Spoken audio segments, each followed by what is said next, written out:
West Bengal police constable নিয়োগের জন্য কি কি ডকুমেন্টস লাগবে আসুন চট করে দেখে নেওয়া যাক।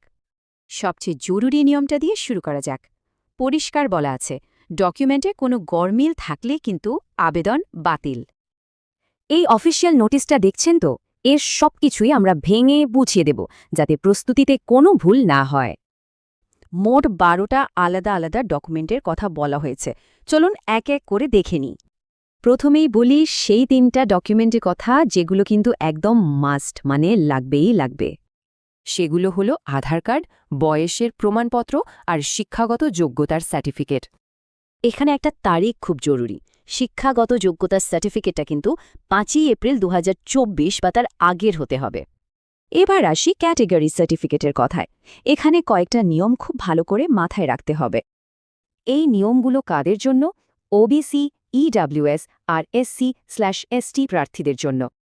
কিছু ইডব্লিউএস এবং ওবিসি প্রার্থীদের জন্য নতুন সার্টিফিকেট লাগবে, যেটা 14 জুন 2025-এর পরে ইস্যু করতে হবে।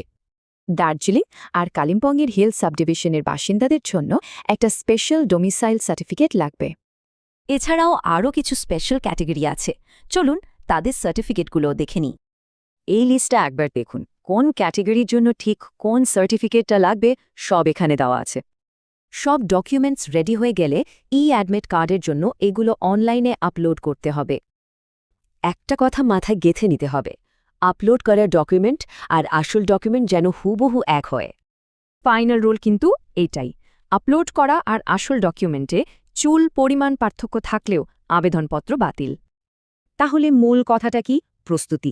আপলোডের আগে সব ডকুমেন্ট ডবল চেক করাটা কিন্তু মাস্ট।